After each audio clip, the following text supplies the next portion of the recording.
یا اللہ، تو رحیم ہے، تو کریم ہے، تیری ذات سب سے عظیم ہے۔ یا اللہ، آج اس بابرکت وقت کے موقع پر جب سارے روزے دار ہاتھ اٹھاتے ہیں میرے مالک، یا اللہ میں بھی تیرے در پہ آئی ہوں۔ یا اللہ، میری اور تمام لوگوں کی حاضری قبول فرما۔ یا اللہ پاک، ہم سب کے روزے اپنی بلند ترین اقدس بارگاہ میں منظور و قبول فرما۔ یا اللہ پاک، جو پریشان حال ہے میرے مالک، یا اللہ جو بیمار ہے، بے روزگار ہے، یا اللہ سب کی پریشانیاں دور فرما۔ یا اللہ پاک، تو رحم کرنے والا ہے میرے مالک، اس رمضان کے صدقے یا اللہ ہم سب کی مشکلوں کو آسان فرما۔ یا اللہ پاک، میری اور تمام میرے سننے والوں کی بخشش فرما۔ یا اللہ، ہم سب کے روزوں کو اپنی بارگاہ اقدس میں قبول فرما۔ یا اللہ، اس رمضان کے صدقے یا اللہ ہم سب کو حج کی، عمرے کی سعادت نصیب فرما۔ یا اللہ پاک، ہمارے ملک کی، پاکستان کی خیر فرما۔ یا اللہ پاک، ہمارے ملک کو اپنی حفظ و امان میں رکھ۔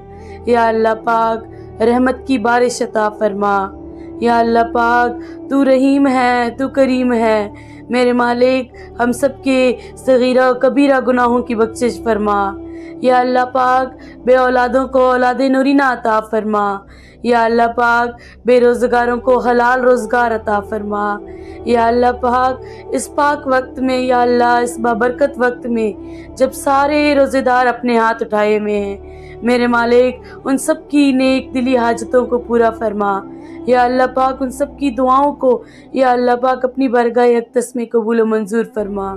یا اللہ، تو رحم کرنے والا ہے میرے مالک، ہم تیرے گناہ گار بندے ہیں۔ یا اللہ پاک، تو 70 ماؤں سے زیادہ محبت کرتا ہے۔ یا اللہ پاک، تو 70 ماؤں سے زیادہ محبت کرنے والا ہے۔ یا اللہ پاک، اس محبت کا واسطہ، 70 ماؤں سے زیادہ محبت کرنے کا واسطہ یا اللہ پاک ہم سب کی نیک اور دلی حاجات کو پورا فرما۔ یا اللہ پاک، جو لوگ مجھے سن رہے ہیں میرے مالک، یا اللہ جو پریشان ہیں میرے مالک، اپنے دلوں میں رکھ کے بیٹھے ہیں، کسی کو کہہ نہیں سکتے میرے سنے اللہ، یا اللہ ان سب کی دلی حاجتوں کو پورا فرما۔ یا اللہ ان سب کی پریشانیوں کو دور فرما۔ یا اللہ پاک، ہم سب کو قرآن و سنت پر چلنے کی توفیق عطا فرما۔ یا اللہ پاک، ہم سب کی نیک اور دلی حاجتوں کو پورا فرما۔ آمین یا رب العالمین۔